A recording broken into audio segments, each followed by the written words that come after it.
तो ये कहानी है यहाँ पे एक ऐसे लड़के के बारे में जो दिन रात एक करके दुनिया का सबसे वाहियात और घटिया गेम खत्म करता है, और जैसे ही गेम खत्म होता है उसकी तुरंत मौत हो जाती है। लेकिन भाई, असली ट्विस्ट तो तब आता है जब उसकी आंख खुलती है और उसे पता चलता है कि वो उसी कचरा गेम के अंदर रीइंकार्नेट हो चुका है। वो भी कोई मेन कैरेक्टर बन के नहीं, बल्कि एक ऐसा साइड कैरेक्टर जिसकी लाइफ में सिर्फ जिल्लत और तबाही लिखी है। कहानी की शुरुआत होती है हमारे भाई लियोन से, जिसको उसकी कमीनी छोटी बहन ब्लैकमेल करके एक वाहियात एनिमे गेम खेलने पर मजबूर कर देती है। हमारा भाई लियोन उस गेम के हर एक सेकंड में घुट घुट के जीता है, क्योंकि उस गेम में सिर्फ और सिर्फ औरतों का राज होता है। वहां के सारे नोबल्स ऐसे एटीट्यूड में घूमते हैं जैसे पूरी दुनिया उनके बाप की हो, और उस दुनिया का लॉजिक तो ऐसा था जैसे कोई मछली साइकिल चला रही हो। जैसे तैसे करके जब हमारा भाई उस कचरा गेम को बीट कर लेता है तो सुकून से खाना खाने के लिए बाहर निकलता है। लेकिन भाई, किस्मत को तो उसके मजे लेने थे। वो सीढ़ियों से फिसल जाता है, एक फालतू एनपीसी की तरह वहीं ढेर हो जाता है, और जब उसकी आंख खुलती है तो वो लियोन फो बार्टफोर्ड बन चुका होता है। शुरुआत में तो उसको अपने पुराने जन्म की कोई याद नहीं होती, लेकिन जैसे जैसे वो बड़ा होता है उसकी सारी पुरानी यादें अचानक वापस आ जाती हैं, और तब हमारे भाई को वो खौफनाक सच समझ में आता है कि वो उसी वाहियात गेम के अंदर पैदा हो चुका है जिससे वो नफरत करता था। 10 साल बाद लियोन को पता चलता है कि बार्टफोर्ड फैमिली तो ओरिजिनल स्टोरी में कहीं थी ही नहीं, यानी हमारा भाई सिर्फ और सिर्फ एक बैकग्राउंड एक्स्ट्रा यानी मॉब कैरेक्टर है। अब आगे जाके किस्मत उसके साथ कोई स्कैम ना कर दे, इसलिए हमारा भाई एक नोटबुक में गेम की सारी बातें और सारे सीक्रेट्स लिख लेता है, ताकि फ्यूचर वाला लियोन चूती न बने। खेतों में काम करते हुए उसकी लाइफ काफी सुकून से कट रही होती है, लेकिन भाई, यह सुकून ज्यादा देर तक नहीं टिकता, क्योंकि अचानक जो झोला होती है वो एक ऐसा अनाउंसमेंट कर देती है जिससे हमारे भाई के होश उड़ जाते हैं। झोला कहती है कि लियोन को एक ऐसी नोबल औरत से शादी करनी पड़ेगी जो पहले ही 7 बार शादी कर चुकी है। अब भाई, लियोन उस औरत का पति नंबर 8 नहीं बनना चाहता था। वो हाथ जोड़कर गिड़गिड़ाता है कि मुझे एकेडमी में पढ़ने जाना है, लेकिन झोला उसके सपनों पर पानी फेरते हुए कहती है कि एकेडमी की फीस भरने में पूरा खानदान कंगाल हो जाएगा। उसके पापा बालकस भी यही कहते हैं कि हमारे पास इतने पैसे नहीं हैं। और झोला तो हमारे भाई को ऐसा इमोशनल डैमेज देती है, कहती है कि तुझे तो कोई और लड़की वैसे भी भाव नहीं देने वाली, इसलिए चुपचाप शादी कर ले, और धमकी देती है कि अगर तूने शादी से मना किया तो तुझे सीधा आर्मी में भर्ती करवा दूंगी। हमारा भाई पहले तो पैनिक करने लगता है, लेकिन फिर उसे याद आता है कि भाई, मुझे तो इस दुनिया का फ्यूचर पहले से पता है। वो पूरे कॉन्फिडेंस के साथ कहता है कि मेरे पास एक प्लान है, मुझे बस थोड़े पैसों की जरूरत है। वैसे आपको बता दूं कि झोला बालकस की दूसरी वाइफ होती है, जो सिर्फ फैमिली नेम के लिए आई थी, जबकि लियोन की असली मां लूस होती है। वहां से निकलने से पहले लियोन चुपके से अपने पापा से एक फेवर मांगता है। इसके बाद हमारा भाई एक फ्लाइंग शिप पर बैठकर अपने मिशन पर निकल पड़ता है। उसको पूरा यकीन होता है कि सब कुछ गेम के हिसाब से ही होने वाला है, और उसको यह भी याद होता है कि गेम की जो असली हीरोइन ओलिविया है वो भी उसके साथ एकेडमी में पढ़ने वाली है। सफर के दौरान अचानक हवा में एक फ्लाइंग फिश आ जाती है, और लियोन को तुरंत याद आ जाता है कि ये तो गेम में आसानी से एक्सपीरियंस पॉइंट्स देने वाली चीज है। तो हमारा भाई बिना कुछ सोचे समझे अपनी मैसिव शॉटगन निकालता है और उस बेचारे क्रिएचर के चिथड़े उड़ा देता है। काफी देर ढूंढने के बाद उसको समंदर के नीचे एक हिडन ट्रांसपोर्टर मिलता है, लेकिन भाई, जैसे ही वो उसके पास जाता है, एक विशाल बवंडर यानी जायंट व्हर्लपूल उसकी शिप को निगल लेता है, उसके टुकड़े टुकड़े कर देता है और उसको किसी दूसरी जगह टेलीपोर्ट कर देता है। अब यहाँ हमारे भाई को अपनी जान की चिंता नहीं होती, वो तो बस ये सोच के परेशान हो रहा होता है कि शिप टूटने की खबर सुन के उसके पापा उस पर कितना गुस्सा होने वाले हैं। उस जगह को एक्सप्लोर करने के बाद उसको एक एंशिएंट रूइंस मिलते हैं जो बिल्कुल गेम के डंजन जैसे दिख रहे होते हैं। अंदर जाने पर उसको एक सीक्रेट लैब मिलती है, जहां एक कंकाल के पास से उसको की कार्ड मिलता है। वो एक रिस्ट्रिक्टेड एरिया में घुसता है जहां बहुत सारी रेयर शिप्स खड़ी होती हैं, जिन्हें उसने अपने पुराने जन्म के गेम प्ले में खरीदा था। जैसे ही वो उनमें से एक शिप पर चढ़ता है, वहां एक गार्जियन रोबोट आ जाता है। लियोन की कार्ड दिखाकर उसको उल्लू बनाने की कोशिश करता है, लेकिन वो मशीन तुरंत पहचान जाती है कि ये पुराना साइंटिस्ट नहीं है और हमारे भाई पर अटैक कर देती है। वो रोबोट लियोन को दबोच लेता है, उससे पूछताछ करता है और फिर डिसाइड करता है कि सदियों में इंसानियत बहुत बदल चुकी है, इसलिए मैं इन सभी नए इंसानों को खत्म कर दूंगा और शुरुआत तुझसे करूंगा।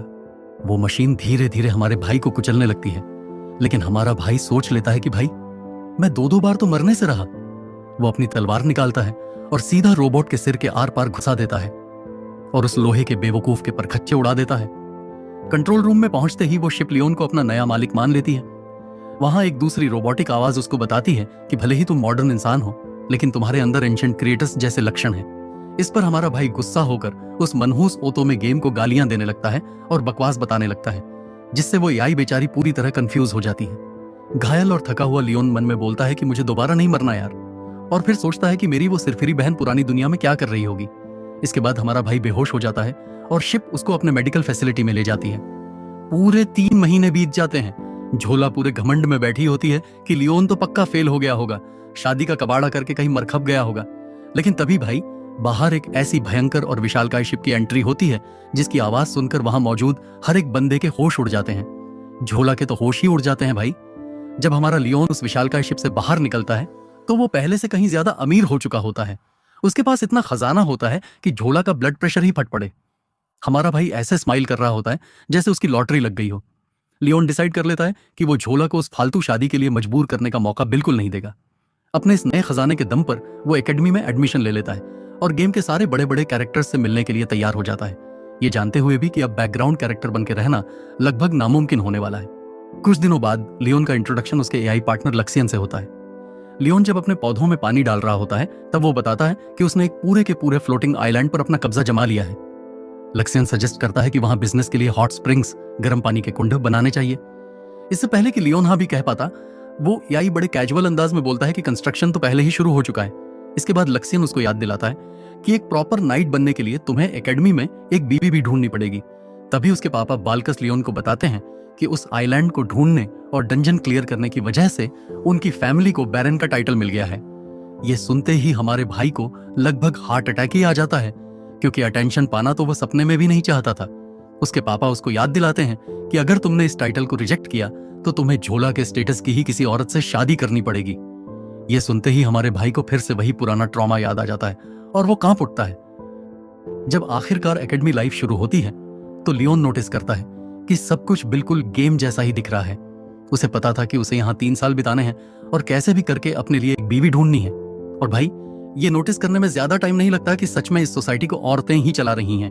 तभी वहां फेमस प्रिंस जूलियस की एंट्री होती है और लियोन को तुरंत याद आ जाता है कि 10 साल बाद भी वो इस घमंडी और चिकने लड़के को बर्दाश्त क्यों नहीं कर सकता। इसके बाद एक पावरफुल ड्यूक की बेटी एंजेलिका की धमाकेदार एंट्री होती है। लियोन डिसाइड करता है कि वो इन दोनों से दूर ही रहेगा, क्योंकि अटेंशन खींचना तो अपनी जिंदगी की सबसे बड़ी भूल होगी। ओपनिंग सेरेमनी जब बोरिंग तरीके से खत्म होती है तो लियोन वहां से निकलने ही वाला होता है। तभी अचानक उसको खबर मिलती है कि मैरी नाम की एक लड़की ने प्रिंस जूलियस को थप्पड़ मार दिया है। भाई साहब, गेम में तो ऐसा बिल्कुल नहीं होना चाहिए था। यहीं से लियोन को समझ में आ जाता है कि कहानी तो पटरी से उतर चुकी है। घर वापस आकर लक्सियन रिपोर्ट देता है कि वो इस दुनिया के मैजिक पर रिसर्च कर रहा था, जबकि हमारा लियोन उसको बताता है कि वो इससे भी ज्यादा इंपॉर्टेंट काम में बिजी था, यानी एक परफेक्ट टी पार्टी होस्ट करने की पढ़ाई। अगले दिन लियोन अपने क्लासमेट्स डैनियल और रेमंड के साथ टीम अप करता है ताकि एक ऐसी टी पार्टी प्लान की जा सके जिससे वो बिना बेइज्जती कराए आखिरकार लड़कियों से बात कर सके। तभी वहां प्रिंस जूलियस अपने पर्सनल फैन क्लब के साथ आता है, क्योंकि भाई सिर्फ ऑक्सीजन से उसका ईगो पूरा नहीं पड़ता था। लियोन को पता चलता है कि जूलियस की एंगेजमेंट तो एंजेलिका से हुई थी, लेकिन अब वो एंजेलिका की जगह मैरी को इनवाइट कर रहा है, जबकि गेम में तो उस जगह पर ओलिविया को होना चाहिए था। यानी टाइमलाइन का पूरी तरह कबाड़ा हो चुका था। इसके बाद लियोन एटिकेट शिष्टाचार की क्लास में बैठता है, जहां सारे लड़के गिड़गिड़ाते हुए नोबल मैनर्स सीखने की कोशिश कर रहे होते हैं। चूंकि लियोन का ध्यान क्लास में नहीं था, टीचर उसको खींच कर आगे ले आता है ताकि वो प्रॉपर एटिकेट करके दिखाए। लेकिन भाई हमारा लियोन बिना किसी गलती के एकदम परफेक्ट एटिकेट करके सबको हैरान कर देता है और टी पार्टी में मास्टर बनने के लिए और भी ज्यादा जिद्दी हो जाता है। बाद में वो प्रैक्टिस के लिए कुछ लड़कियों को इनवाइट करता है, लेकिन वो लड़कियां बेशर्मों की तरह कबूल करती हैं कि वो तो बस टाइम पास कर रही हैं जब तक उन्हें कोई बेहतर इनविटेशन नहीं मिल जाता। उस बेकार सी टी पार्टी के खत्म होने के बाद लड़कियां बिना किसी गिल्ट के वहां से निकल जाती हैं। तभी लियोन को बाहर कुछ शोर सुनाई देता है। उत्सुक होकर जब वो बाहर जाता है तो देखता है कि कुछ स्टूडेंट्स मिलकर एक अकेली लड़की को बुली कर रहे हैं।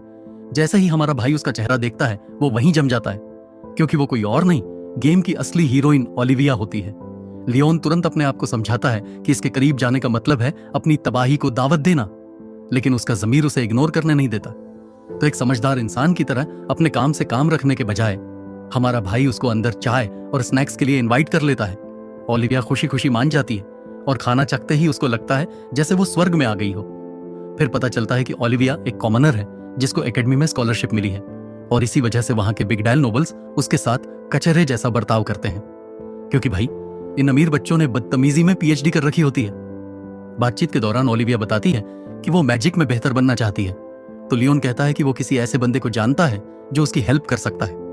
दोनों एकेडमी के फॉर्चून टेलिंग एक्सपर्ट भविष्यवक्ता के पास जाते हैं, जो उन्हें सलाह देता है कि स्कूल की सबसे प्रभावशाली लड़कियों को हाई क्वालिटी स्नैक्स खिलाकर उनसे दोस्ती करो। ओलिविया तुरंत खर्चे की चिंता करने लगती है, लेकिन हमारा भाई कैजुअली सारा खर्चा उठाने के लिए तैयार हो जाता है, ये साबित करते हुए कि उसके दुश्मनों से ज्यादा नुकसान तो उसके वॉलेट का ही होता है। इसके बाद ओलिविया प्राइवेट में एंजेलिका से मिलती है। एंजेलिका बाकी सबको बाहर भेज देती है और शांत मन से समझाती है कि उसे ओलिविया के एकेडमी में पढ़ने से कोई दिक्कत नहीं है, क्योंकि ये डिसाइड करना उसका काम नहीं है। वो तो ये तक मानती है कि उसे मैरी से ज्यादा ओलिविया पसंद है। जब ओलिविया बताती है कि इस टी पार्टी का प्लान लियोन ने बनाया था, तो एंजेलिका लियोन में इंटरेस्टेड हो जाती है, ये महसूस करते हुए कि ये देहाती लड़का जितना दिखता है उससे कहीं ज्यादा दिमागदार है। जल्द ही सारे स्टूडेंट्स को डंजन एक्सप्लोरेशन क्लास के लिए ले जाया जाता है, जहां उन्हें 3rd फ्लोर से क्रिस्टल्स जमा करने का काम मिलता है। लियोन जल्दी ही नोटिस करता है कि क्योंकि वो गांव से आया है, इसलिए वो घमंडी नोबल्स उसको दानवों का चारा मॉन्स्टर बेड बनाकर इस्तेमाल कर रहे हैं, और ओलिविया के साथ भी बिल्कुल वही घटिया ट्रीटमेंट हो रहा होता है। दूसरी तरफ प्रिंस जूलियस मैरी की साइड से 5 सेकंड के लिए भी हटने को तैयार नहीं था। एंजेलिका अपने मंगेतर जूलियस का सामना करती है, लेकिन वो रीढ़ की हड्डी से पैदल प्रिंस बिना सोचे समझे मैरी को डिफेंड करने लगता है। बात को और बिगाड़ने के लिए उसका वफादार फैन क्लब भी बिना सोचे एंजेलिका को अकेला छोड़ देता है। लियोन ये सब देखकर मन में सोचता है कि भले ही ये दुनिया औरतों के इशारों पर चलती हो, लेकिन जूलियस और उसकी ये छपरी गैंग आज भी प्लॉट आर्मर के दम पर बिगड़े हुए अमीर बच्चों की तरह नाटक कर रही है। आखिरकार लियोन और ओलिविया डंजन के 3रे फ्लोर पर पहुंच जाते हैं, जहां ओलिविया खुशी खुशी क्रिस्टल्स जमा करने लगती है। लेकिन हमारा भाई लियोन मन ही मन खुद को बार बार समझा रहा होता है कि उसे ओलिविया से दूर रहना है, क्योंकि ओरिजिनल गेम की स्टोरी के हिसाब से ओलिविया को प्रिंस जूलियस और उसकी छपरी गैंग के साथ होना चाहिए, किसी रैंडम बैकग्राउंड एक्स्ट्रा के साथ नहीं। लेकिन भाई, किस्मत को तो उसके सारे प्लान्स का कबाड़ा करना था। दोनों जैसे ही एक दूसरे कमरे में घुसते हैं, वहां ढेर सारे मॉन्स्टर्स भरे होते हैं, तो हमारा लियोन लक्सियन की बनाई हुई तगड़ी तलवार निकालता है और गाजर मूली की तरह उन सारे क्रीचर्स को काट के फेंक देता है। थोड़ी ही देर में वहां प्रिंस जूलियस और उसकी पूरी ड्रामेटिक थिएटर क्लब वाली गैंग आ धमकती है। मैरी तो जूलियस से ऐसे चिपकी होती है जैसे कोई महंगी च्युइंग गम। ये देखकर एंजेलिका की जलन और गुस्सा बढ़ता ही जा रहा था। जूलियस और उसकी गैंग कुछ मॉन्स्टर्स को हराते हैं, लेकिन फाइट के दौरान जूलियस को एक छोटी सी चोट लग जाती है। मैरी तुरंत भाग कर आती है और अपने मैजिक से उसे हील कर देती है। कुछ ही सेकंड बाद जब एंजेलिका वहां पहुंचती है, तो देखती है कि उसका अपना मंगेतर उसे पूरी तरह इग्नोर करके मैरी का हाथ पकड़कर वहां से निकल जाता है। सच बताऊं तो वो बंदा अपनी मंगेतर के साथ ऐसा बर्ताव कर रहा था जैसे वो कोई एक्सपायर्ड फर्नीचर हो। इधर डंजन में लड़ाई के दौरान हमारे लियोन को भी एक मॉन्स्टर काट लेता है, तो ओलिविया अपने हीलिंग मैजिक से उसका जख्म ठीक करती है। वो शर्माते हुए बताती है कि हीलिंग ही अकेला ऐसा मैजिक है जिसमें वो थोड़ी अच्छी है। लियोन को समझ नहीं आ रहा होता कि ओलिविया उस जैसे बैकग्राउंड एक्स्ट्रा पर इतना ध्यान क्यों दे रही है। ऊपर से जूलियस का ऐसा बदला हुआ बर्ताव देखकर मामला और भी ज्यादा शक के दायरे में आ जाता है। अब तो ये बात बिल्कुल साफ हो चुकी थी कि गेम की स्टोरी लाइन पूरी तरह से पटरी से उतर चुकी है। मैरी जैसे ही जूलियस के साथ आगे बढ़ती है, वो पीछे मुड़कर एक ऐसी खतरनाक और कमीनी स्माइल पास करती है जिसमें से साफ साफ तबाही की बदबू आ रही होती है। अगले दिन स्कूल में कुछ लड़कियां किताबें जलाती हुई दिखती हैं और हवा की तरह अफवाह फैल जाती है कि एंजेलिका के कहने पर मैरी का सामान जलाया गया है। जूलियस तुरंत जाकर एंजेलिका पर चढ़ाई कर देता है। एंजेलिका चीख चीख कर मना करती है कि उसने ऐसा कुछ नहीं किया, लेकिन जूलियस बड़ी बेरहमी से उससे कहता है कि मेरे और मैरी से दूर रहो, और चिल्लाकर बोलता है कि इस एकेडमी के अंदर हमारी सगाई की कोई वैल्यू नहीं है। बेचारी एंजेलिका के सबके सामने धज्जियां उड़ जाती हैं और Julius boyfriend of the year का अवार्ड जीतते हुए लगातार एल लिए जा रहा होता है। दूसरी तरफ लियोन और उसके मनहूस दोस्त बैठकर रोना रो रहे होते हैं कि उन्हें अभी तक कोई भी ऐसी लड़की नहीं मिली जो उनसे शादी करने को तैयार हो। जूलियस और एंजेलिका के रोज रोज के झगड़ों पर बात करते हुए लियोन को रियलाइज होता है कि ये सारी घटनाएं तो गेम के टाइमलाइन से बहुत पहले ही घट रही हैं। बाद में लियोन लाइब्रेरी में ओलिविया से मिलता है और कैजुअली पूछता है कि ये मैरी असल में कैसी लड़की है। ओलिविया नर्वस होकर पूछती है कि क्या लियोन को मैरी पसंद है, लेकिन हमारा भाई तुरंत उल्टी करने जैसा मुंह बनाकर बोलता है कि भाई मुझे उस लड़की से सख्त नफरत है। ओलिविया बताती है कि उसने एक बार अच्छाई दिखाते हुए मैरी से बात करने की कोशिश की थी, लेकिन मैरी ने सीधे मुंह पर बोल दिया कि उसे ओलिविया जैसी लड़कियां बिल्कुल पसंद नहीं हैं। लियोन समझ नहीं पा रहा होता कि मैरी इतनी कड़वी क्यों है। तभी पास से आ रही कुछ फुसफुसाहटों पर उसका ध्यान जाता है। आवाजों का पीछा करते हुए जब वो आगे बढ़ता है तो भाई साहब उसके होश उड़ जाते हैं। वो देखता है कि मैरी छुपकर ब्रैड, जो कि जूलियस का सबसे जिगरी दोस्त होता है, को किस कर रही होती है। दूसरी तरफ मैरी एकेडमी में मजे से घूम रही होती है, ये सोचते हुए कि उसकी ये नई जिंदगी एकदम परफेक्ट है। तभी जूलियस और झिलक उसके पास आते हैं। ये नोटिस करके कि मैरी के पास कोई नौकर भी नहीं है, झिलक तुरंत उसके लिए नौकर का खर्चा उठाने का ऑफर दे देता है। मैरी खुशी खुशी मान जाती है और मन ही मन सोचती है कि वो इस दुनिया का हर एक फायदा निचोड़ लेगी, क्योंकि उसकी पुरानी जिंदगी के उल्टे यहां तो हर कोई उसके कदमों में झुका जा रहा है। इधर एंजेलिका को पता चलता है कि मैरी को अब और भी ज्यादा स्पेशल ट्रीटमेंट मिल रहा है। वो अकेली बैठकर खुद से सवाल करती है कि जिस राजकुमार से शादी करने के लिए उसे बचपन से तैयार किया गया था, वो किसी और लड़की के प्यार में इतना अंधा कैसे हो गया। तभी लियोन के पास उसकी बहन जेना टपक पड़ती है और मैरी के बारे में पूछताछ करने लगती है। लियोन सीधे सीधे बोल देता है कि वो मैरी दिन रात प्रिंस के साथ ही चिपकी रहती है। जेना तुरंत उसे चेतावनी देती है कि इस मामले में टांग मत अड़ाना, क्योंकि जब जूलियस राजा बनेगा तो उससे दुश्मनी लेने का मतलब है लियोन का फ्यूचर पूरी तरह तबाह होना। लियोन शरीफों की तरह वादा करता है कि वो किसी मुसीबत में नहीं पड़ेगा, और जेना उसे याद दिलाकर चली जाती है कि खानदान की नाक मत कटवाना। इसके बाद लक्सियन प्रकट होता है और लियोन को याद दिलाता है कि पहला सेमेस्टर खत्म होने को आया है, लेकिन इस बंदे को अभी तक कोई बीवी नहीं मिली है। इस पर हमारा ढीठ लियोन शर्म लिहाज भूलकर लक्सियन से कहता है कि जरा जाके लड़कियों के कप साइज की जांच पड़ताल करो। यही बेचारी इतनी दुखी और निराश हो जाती है कि पूरी इंसानियत की तरफ से उसकी इस घटिया डिमांड को रिजेक्ट कर देती है। कुछ हफ्तों बाद एकेडमी में एक बहुत बड़ी ग्रैंड पार्टी रखी जाती है। लियोन और उसके बदकिस्मत दोस्त लड़कियों को फ्लर्ट करके पटाने की नाकाम कोशिश करते हैं, लेकिन एक के बाद एक लड़कियां उन्हें रिजेक्ट कर देती हैं। रही सही कसर तब पूरी हो जाती है जब एक बीस्टमैन आकर उनकी कुटाई कर देता है। उनकी लव लाइफ का ग्राफ माइनस में पहुंच चुका होता है। तभी अचानक ओलिविया भागती हुई आती है और बताती है कि भाई बहुत बड़ा बवंडर आ गया है। एंजेलिका सबके सामने जूलियस से बहस कर रही है क्योंकि उसने मैरी को किसी और मर्द का हाथ पकड़े देख लिया था, लेकिन अपनी मंगेतर का साथ देने के बजाय जूलियस की पूरी छपरी स्क्वाड मैरी के सपोर्ट में खड़ी हो जाती है। और फिर प्रिंस सबसे बड़ा बम फोड़ते हुए सबके सामने मैरी के लिए अपने प्यार का ढिंढोरा पीट देता है। गुस्से और टूटे हुए दिल के साथ एंजेलिका अपना दस्ताना ग्लोव निकालकर फेंकती है और जूलियस के लिए मैरी को एक ऑफिशियल डुएल द्वंद्व युद्ध का चैलेंज दे देती है। लियोन को तुरंत गेम का ये आइकॉनिक इवेंट याद आ जाता है। मैरी की तरफ से लड़ने के लिए जूलियस के 5 चमचे तुरंत आगे आ जाते हैं, लेकिन एंजेलिका की तरफ से खड़ा होने के लिए पूरी सभा में एक भी बंदा आगे नहीं आता। चूंकि इस डुएल को हारने का मतलब एंजेलिका का फ्यूचर पूरी तरह बर्बाद होना था, वो बेचारी आंखों में आंसू लिए ऐलान करती है कि अगर जरूरत पड़ी तो वो अकेले ही इन 5 से लड़ लेगी। उसे यूं पूरी तरह अकेला खड़ा देखकर आखिरकार हमारे लियोन का जमीर जाग उठता है। भले ही उसने खुद से कसम खाई थी कि वो मेन स्टोरी में कभी दखल नहीं देगा, वो आगे बढ़ता है और एंजेलिका की तरफ से लड़ने का ऐलान कर देता है। पूरी भीड़ में सन्नाटा छा जाता है और फिर हड़कंप मच जाता है, क्योंकि हर कोई जानता था कि लियोन वही एडवेंचरर है जिसने एकेडमी में आने से पहले ही एक एंशिएंट डंजन को फतह किया था और एक पूरे फ्लोटिंग आइलैंड पर कब्जा जमाया था। इसके बाद डुएल की शर्तें तय की जाती हैं। अगर एंजेलिका जीती तो मैरी को हमेशा हमेशा के लिए जूलियस से दूर रहना होगा। मैरी ये शर्त मान लेती है, लेकिन जोर देकर कहती है कि इसके बाद कोई भी नोबल फैमिली इसमें दखल नहीं देगी। इस पर हमारा लियोन जूलियस और उसकी पूरी स्क्वाड को कायदे से रोस्ट करते हुए उनकी औकात दिखाता है और उनका मजाक उड़ाते हुए कहता है कि तुम लोग झुंड के पीछे छुपकर फालतू की दादागिरी दिखा रहे हो। जब झिलक लियोन को 5 टीममेट्स चुनने का ऑफर देता है तो हमारा भाई कॉन्फिडेंस में उस आइडिया को खारिज कर देता है और ऐलान करता है कि वो अकेले ही इन 5 को अलग अलग एक फाइट में हराएगा। फिर वो सीधे जूलियस को चैलेंज फेंकते हुए बोलता है कि अब अपना सब कुछ हारने के लिए तैयार हो जाओ। मैरी का तो गुस्सा 7वें आसमान पर पहुंच जाता है, क्योंकि लियोन उसके बड़े ही ध्यान से बनाए बनाए फ्यूचर को तबाह कर रहा था। अपने नौकरों का लाया खाना खाते हुए वो कैजुअली ऐसे हिंट देती है जैसे उसे इस पूरे गेम की नॉलेज है, जिससे ये साफ लगता है कि वो भी हमारी तरह किसी दूसरी दुनिया से ही रीइंकार्नेट होकर आई है। लियोन जब अपने कमरे में पहुंचता है तो लक्सियन बताता है कि किसी ने उसका कमरा तहस नहस कर दिया है। लियोन फुल एटीट्यूड में खुद की जीत पर सट्टा लगाता है, लेकिन बाद में पता चलता है कि पूरी एकेडमी में एक भी बंदे ने उस पर एक सिक्का भी नहीं लगाया था। भाई साहब, सट्टेबाजों को भी ग्रेविटी पर ज्यादा भरोसा था, लियोन पर नहीं। फाइट से पहले एंजेलिका चुपके से लियोन से गिड़गिड़ाती है कि इस डुएल को कैंसिल कर दो, क्योंकि वो नहीं चाहती कि लियोन उसके लिए अपनी जान जोखिम में डाले। लेकिन लियोन साफ मना कर देता है और समझाता है कि अगर वो पीछे हटा तो एंजेलिका की बची कुची इज्जत भी नीलाम हो जाएगी। एंजेलिका मानती है कि उसका इन्फ्लुएंस खत्म हो चुका है, पर हमारा भाई दिल खोलकर सच बोल देता है कि मुझे तुम्हारी नोबल पॉलिटिक्स से रत्ती भर फर्क नहीं पड़ता। मैं तो बस जूलियस और उसके चमचों के चेहरे से वो घमंडी स्माइल उखाड़ना चाहता हूँ, क्योंकि वो मुझे सख्त इरिटेट करते हैं। अगले दिन आखिरकार वो बहुप्रतीक्षित डुएल शुरू हो जाता है। ओलिविया का सपोर्ट मिलने के बाद लियोन एरिना में एंट्री मारता है, जहां जूलियस की टीम अपने ताकतवर मॉडर्न आर्मर्स को फ्लॉन्ट कर रही होती है। तभी भाई साहब लक्सियन आसमान से लियोन की एंशिएंट मशीन एरोगेंस को नीचे गिराता है।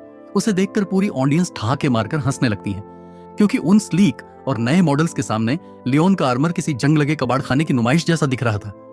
यहां तक कि ओलिविया को भी समझ नहीं आता कि सब क्यों हंस रहे हैं, जब तक एंजेलिका उसे ये नहीं समझाती कि भले ही इसमें खोई हुई एंशिएंट टेक्नोलॉजी है, लेकिन आज के मॉडर्न स्टैंडर्ड के हिसाब से इसे पुराना और बेकार ही माना जाता है। सबकी खिल्ली उड़ाने वाली हंसी को पूरी तरह इग्नोर करते हुए लियोन अपने आर्मर एरोगेंस के अंदर चढ़ता है और फाइट के लिए रेडी हो जाता है। उसका पहला ओपोनेंट होता है ब्रैड, जो अपनी ताकत की डींगे हाँकने में लगा था। लियोन जैसे ही फुल स्वैग में अपना हथियार निकालने के लिए हाथ बढ़ाता है, उसके हाथ में हथियार की जगह एक फावड़ा शॉवेल निकल आता है। यह देखकर ऑडियंस में फिर से हंसी का ठहाका गूंज उठता है, क्योंकि आर्मर रिपेयर करते वक्त लियोन ने गलती से अपने असली वेपन की जगह फावड़ा रख दिया था। ब्रैड गुस्से से लाल पीला हो जाता है। उसे लगता है कि लियोन जानबूझकर उसकी बेइज्जती कर रहा है। फाइट तुरंत शुरू होती है और ब्रैड अपनी लांस भाले से अंधाधुंध अटैक करने लगता है, लेकिन हमारा लियोन बड़े ही कूल अंदाज में उसके हर एक वार को बाल बाल डॉज करता है और फिर एक ऐसा करारा काउंटर अटैक मारता है कि ब्रैड वहीं एक ही झटके में बेहोश होकर गिर पड़ता है। लक्सियन कैजुअली बोलता है कि लियोन ने उसे बस छुआ था, अगर वो अपनी पूरी ताकत लगा देता तो ये बेचारा बेवकूफ वहीं ऑन द स्पॉट मर जाता। पूरे एरिना में सन्नाटा छा जाता है, किसी को अपनी आंखों पर यकीन ही नहीं हो रहा होता। सिर्फ लियोन के प्रोफेसर गर्व से तालियां बजा रहे होते हैं और एंजेलिका अपनी हंसी नहीं रोक पाती, क्योंकि उसे समझ आ जाता है कि जिसे सब बैकग्राउंड एक्स्ट्रा समझ रहे थे, वो अब उन सभी घमंडी नोबल्स की औकात दिखाने वाला है।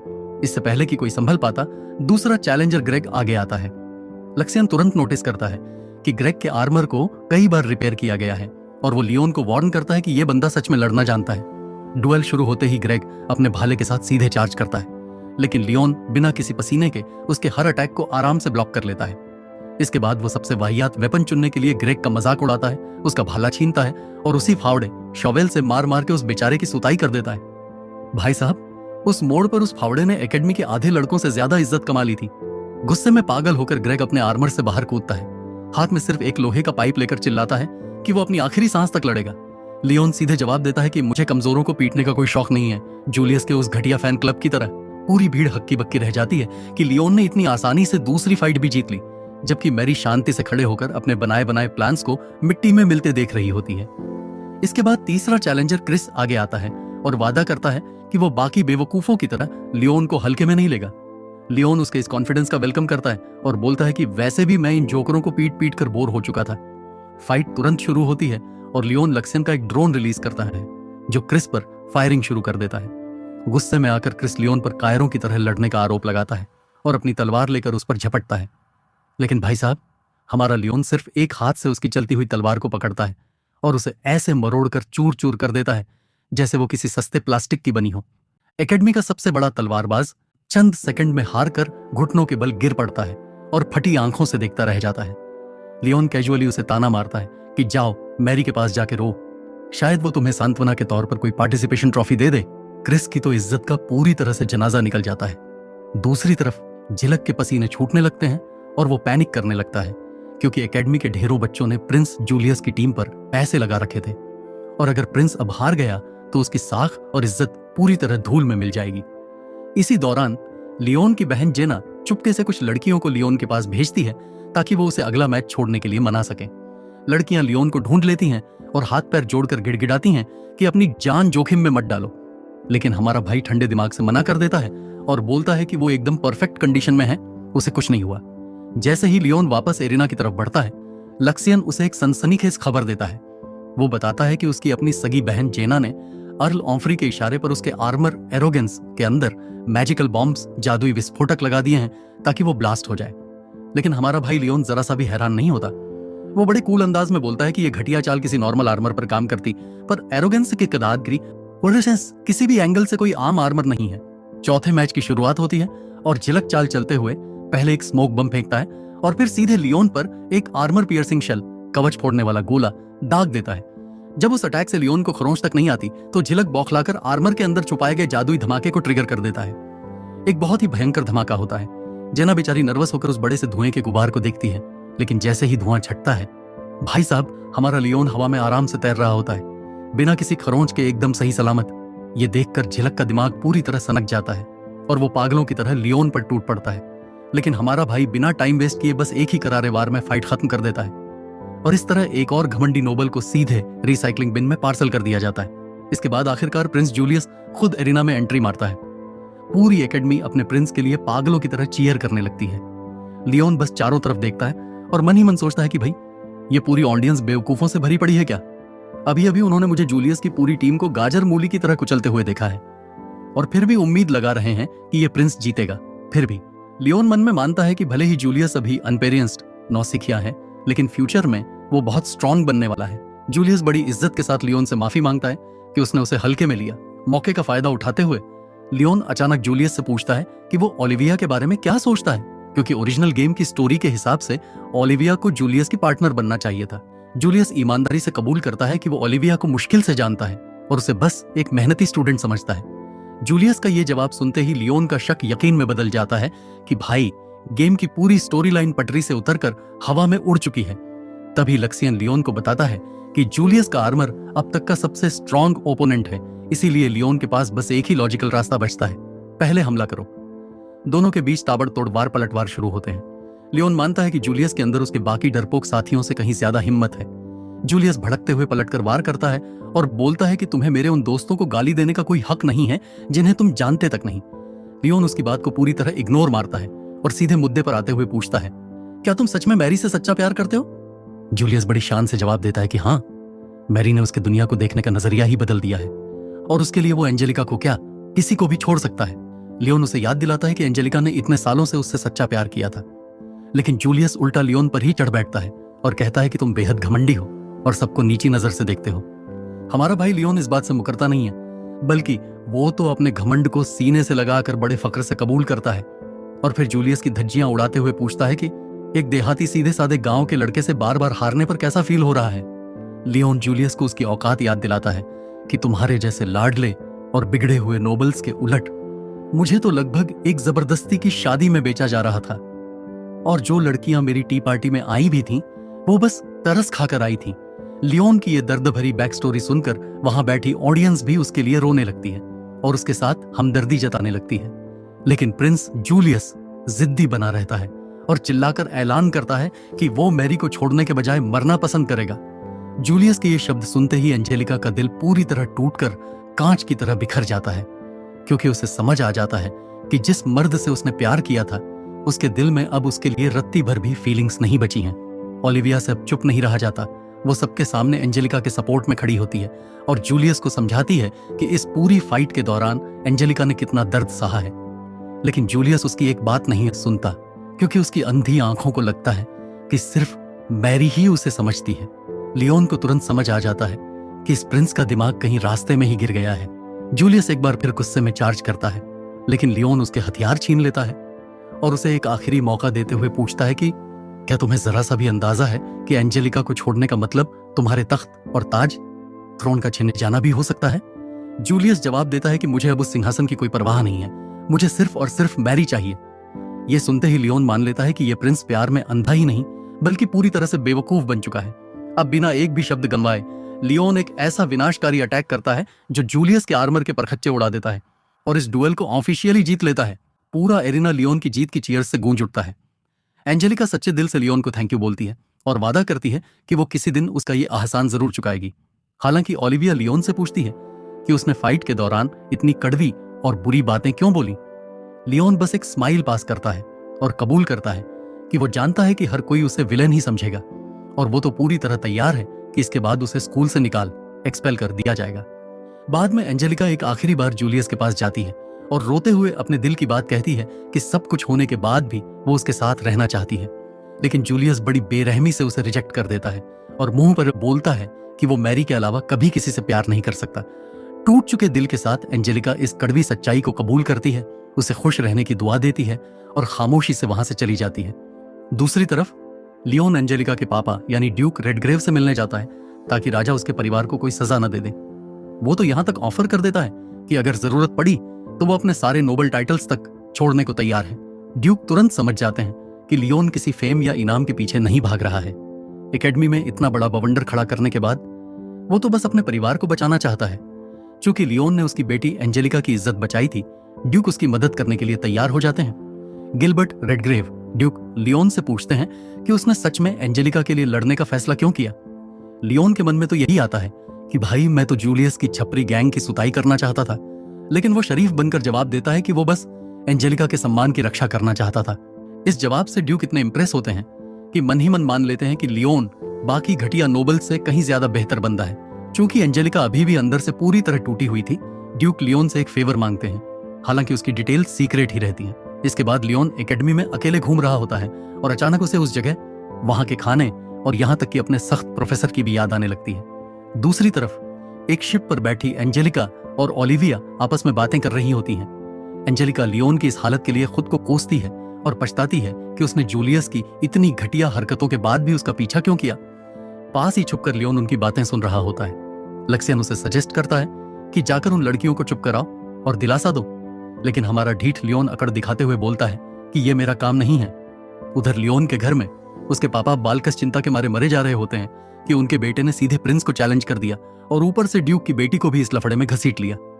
झोला बाल्कस को निकम्मा बोलते हुए एक जोरदार थप्पड़ जड़ देती है, क्योंकि उसे पूरा यकीन हो चुका था कि लियोन की इस बेवकूफी की वजह से पूरी राजधानी में आग लग चुकी है। कुछ ही देर में खुद एंजेलिका लियोन के घर पहुंच जाती है। शुरुआत में तो झोला को रत्ती भर भी फर्क नहीं पड़ता, लेकिन भाई साहब, जैसे ही उसे पता चलता है कि एंजेलिका ड्यूक की बेटी है, उसका रवैया चुनावी सीजन में नेताओं से भी तेज बदल जाता है। उस खूंखार झोला को अचानक इतना शरीफ और तमीजदार बनते देखकर हमारे लियोन की आंखों में खुशी के आंसू आ जाते हैं। लड़कियों का मूड ठीक करने के लिए लियोन एंजेलिका और ओलिविया को अपने फ्लोटिंग आइलैंड पर इनवाइट करता है। वहां हॉट स्प्रिंग्स में आराम करते हुए एंजेलिका खुद को ओलिविया से कंपेयर करने लगती है और मन ही मन सोचती है कि क्या जूलियस को छोटी चेस्ट वाली लड़कियां पसंद हैं। फिर बात लियोन पर आ जाती है और एंजेलिका ओलिविया को चिढ़ाते हुए पूछती है कि क्या तुम दोनों डेट कर रहे हो। ओलिविया बेचारी शर्मा कर लाल हो जाती है और कहती है कि वो लियोन जैसे बंदे के लायक ही नहीं है। हॉट स्प्रिंग्स से बाहर निकलने के बाद लियोन नोटिस करता है कि दोनों लड़कियां अब बहुत पक्की दोस्त बन चुकी हैं। एंजेलिका मानती है कि वो अभी भी मैरी से नफरत करती है और उससे बदला लेना चाहती है। लियोन तुरंत उसका सपोर्ट करता है, लेकिन उसे बताता है कि असली बदला मैरी को नुकसान पहुंचाना नहीं है, बल्कि उस इंसान से ज्यादा खुश और कामयाब बनकर दिखाना है जिसने तुम्हारा दिल दुखाया हो। ओलिविया को पहले तो ये थोड़ा अजीब आइडिया लगता है, लेकिन लियोन के ठीक से समझाने पर एंजेलिका मुस्कुराती है और फैसला करती है कि अब वो जूलियस के पीछे भागना छोड़कर अपनी खुद की खुशी तलाशेगी। दोनों लड़कियां इस बात पर खुशी खुशी राजी हो जाती हैं। दूसरी तरफ मैरी को असलियत का ऐसा करारा थप्पड़ पड़ता है कि उसके होश उड़ जाते हैं। जूलियस और उसके चमचे आकर उसे बताते हैं कि डुएल हारने की वजह से उनके सारे नोबल टाइटल्स छीन लिए गए हैं। जूलियस शांति से कबूल करता है कि वो अब कोई राजकुमार नहीं रहा। मैरी के अमीर राजकुमारी बनने के सारे सपने चकनाचूर होकर हवा में उड़ जाते हैं और लाइफ में पहली बार उस लालची और गोल्ड डिगर मैरी को समझ आता है कि इस बेवकूफ जूलियस से दिल लगाना उसकी जिंदगी का सबसे घटिया इन्वेस्टमेंट साबित हुआ है। अगले दिन लियोन के घर एक शाही मैसेंजर एक अनपेक्षित खबर लेकर आता है। वो बाल्कस को बताता है कि महल ने डुएल के बाद का सारा मामला सुलझा लिया है और राजा की तरफ से लियोन या उसकी फैमिली को कोई सजा नहीं दी जाएगी। उल्टा, क्योंकि लियोन ने सच्चाई के साथ काम किया और सच को सामने लाने में मदद की, इसीलिए शाही दरबार ने उसे प्रमोट करके 6th रैंक, 6ठी रैंक दे दी है। भाई साहब, जश्न मनाने के बजाय हमारा लियोन बिल्कुल डिप्रेस्ड हो जाता है, क्योंकि अटेंशन पाना तो उसके लिए सबसे बड़ा सिरदर्द था। कुछ दिनों बाद जूलियस के अपने माँ बाप भारी दिल से लियोन को कोर्ट नाइट अपॉइंट कर देते हैं। वो उतने ही दुखी दिख रहे थे जितने वो माँ बाप होते हैं जिन्हें अपने बेटे को सबके सामने पीटने वाले बंदे को ट्रॉफी देनी पड़ रही हो। चूंकि नाइट बनते ही उसका स्कूल से निकाला जाना, एक्सपल्सन, खुद ब खुद कैंसिल हो जाता है, लियोन वापस एकेडमी लौट आता है। हालांकि उसे जल्द ही रियलाइज हो जाता है कि या तो सब उससे नफरत करते हैं या उससे बदला लेना चाहते हैं, लेकिन हमारा बेवकूफ लियोन मन ही मन खुद को तसल्ली देता है कि नफरत मिलने से अब उसके लिए गर्लफ्रेंड ढूंढना और आसान हो जाएगा। लक्सियन फिर उसे जूलियस और उसकी छपरी गैंग की अपडेट देता है। बताता है कि नोबल स्टेटस खोने के बाद अब वो आम एडवेंचरर्स की तरह जैसे तैसे गुजारा कर रहे हैं। इतने बवाल के बाद भी जूलियस मैरी के साथ नहीं आया था, जिससे लियोन को और भी पक्का यकीन हो जाता है कि गेम की स्टोरी लाइन का कबाड़ा हो चुका है। इसके तुरंत बाद ओलिविया और एंजेलिका लियोन को एक कैफे में इनवाइट करती हैं। दो खूबसूरत लड़कियों के साथ मजे से टहलते हुए भी हमारा लियोन अंदर से दुखी फील कर रहा होता है, क्योंकि उसे अभी भी यही लगता है कि वो सिर्फ एक बैकग्राउंड एक्स्ट्रा है जिसे इनमें से किसी से भी प्यार करने का कोई हक नहीं है। कुछ दिनों बाद आखिरकार एकेडमी का स्कूल फेस्टिवल आ जाता है।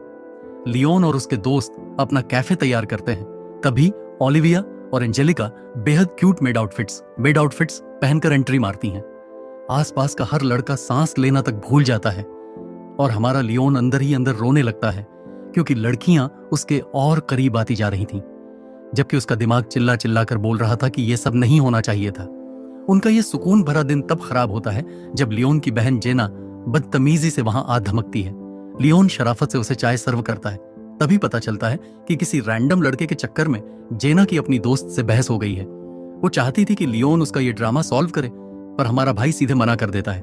जेना चिढ़कर ओलिविया की बेइज्जती करती है और उसे सिर्फ एक स्कॉलरशिप स्टूडेंट बोलती है। लियोन के लिए इतना ही काफी था। वो सीधे जेना के मुंह पर बोलता है कि अब तो उसका मदद करने का रत्ती भर भी मन नहीं है, और वार्निंग देता है कि एंजेलिका के उसका नक्शा बिगड़ने से पहले वो वहां से फूट ले। कोई जवाब न होने पर जेना हार मानकर वहां से दफा हो जाती है। ओलिविया स्टैंड लेने के लिए लियोन को थैंक यू बोलती है, और ओलिविया को इतनी क्यूट देखकर हमारे भाई का दिमाग शॉर्ट सर्किट हो जाता है। इससे पहले कि वो संभल पाता, उसके दोस्त भागते हुए आते हैं और बताते हैं कि भाई, हमारे कैफे के ठीक बगल में एक और कैफे खुल गया है। पूरी गैंग जब देखने जाती है तो पता चलता है कि जूलियस और उसकी पूर्व छपरी स्क्वाड ने एक ऐसा चमकीला और शोनफ वाला कैफे खोला है जो कॉफी शॉप से ज्यादा कोई नाइट क्लब लग रहा था। उम्मीद के मुताबिक वहां लड़कियों की लंबी लाइन लगी हुई थी। जूलियस बड़े घमंड में लियोन को अंदर बुलाता है क्योंकि अब वो बिजनेस राइवल्स थे। लियोन की तो हंसी छूटने वाली होती है जब वो देखता है कि मैरी खुद को प्रिंसेस बोल रही है और जूलियस और उसके चमचे उसके बॉडीगार्ड्स की तरह घूम रहे हैं। दूसरों की ये हरकत देखकर शर्म के मारे मर जाने वाला फील हो रहा था। मैरी फुल कॉन्फिडेंस में लियोन को चैलेंज देती है कि देखते हैं फेस्टिवल में किसका कैफे ज्यादा पॉपुलर होता है, और लियोन बिना हिचकिचाए चैलेंज एक्सेप्ट कर लेता है। दूसरी तरफ ओलिविया अपने कैफे के लिए कस्टमर्स बुलाने की कोशिश करती है, लेकिन कुछ घमंडी नोबल लड़कियां उसे कॉमनर बोलकर उसका मजाक उड़ाती हैं और कहती हैं कि वो कभी यहां कॉफी नहीं पिएंगी। लेकिन आयरनी देखिए, जैसे ही उन्हें याद आता है कि ओलिविया तो एंजेलिका की दोस्त है, उनकी हवा निकल जाती है और वो तुरंत खिसक लेती हैं, क्योंकि ड्यूक की बेटी को गुस्सा दिलाने की हिम्मत किसी में नहीं थी। तभी क्लेरिस नाम की एक रहस्यमयी नोबल लड़की वहां आती है और खुशी खुशी ऐलान करती है कि वो लियोन के कैफे में जाना चाहती है। अपने कैफे में लियोन और बाकी सब फेस्टिवल को सक्सेसफुल बनाने में लगे होते हैं। तभी एंजेलिका को अचानक फेस्टिवल कमेटी बुला लेती है। बाद में जब वो लौटती है तो उसके साथ माइलिन नाम की एक बेहद एलिगेंट औरत होती है, जो कोई और नहीं, होलफोर्ड की रानी क्वीन ऑफ होलफोर्ड और जूलियस की सगी मां होती है। माइलिन मजे लेते हुए एंजेलिका से पूछती है कि क्या वो लियोन को पसंद करती है। एंजेलिका तुरंत शर्मा का टमाटर की तरह लाल हो जाती है। रानी कबूल करती है कि वो लियोन से पर्सनली मिलना चाहती है ताकि जूलियस ने जो कुछ भी किया उसके लिए उससे माफी मांग सके। दूसरी तरफ लियोन जूलियस के कैफे के बाहर लगी लंबी लाइन को देख रहा होता है। तभी उसे दिखता है कि अब उसके अपने कैफे में भी कस्टमर्स आना शुरू हो चुके हैं। कुछ ही देर में क्वीन माइलिन कैजुअली अंदर वॉक करती है, इस उम्मीद में कि वो लियोन को थोड़ा चिढ़ाएगी। लेकिन तभी किस्मत का खेल देखिए, डिएड्रे नाम की एक और घमंडी नोबल लड़की बिना इजाजत अंदर घुस आती है और लियोन की बेइज्जती करना शुरू कर देती है, क्योंकि डुएल के दौरान लियोन के खिलाफ सट्टा लगाकर बहुत से लोगों के पैसे डूब गए थे। एंजेलिका तुरंत उन दोनों के बीच में आ जाती है, क्योंकि वो डिएड्रे को पहचान लेती है, जो अर्ल रोजब्लेड की बेटी थी, और उसका परिवार सालों से एंजेलिका के खानदान का पुराना दुश्मन था। डिएड्रे फिर अपना निशाना ओलिविया को बनाती है, उसे कॉमनर होने का ताना मारती है और बेदर्दी से उसे एंजेलिका की पालतू बिल्ली बुलाने लगती है।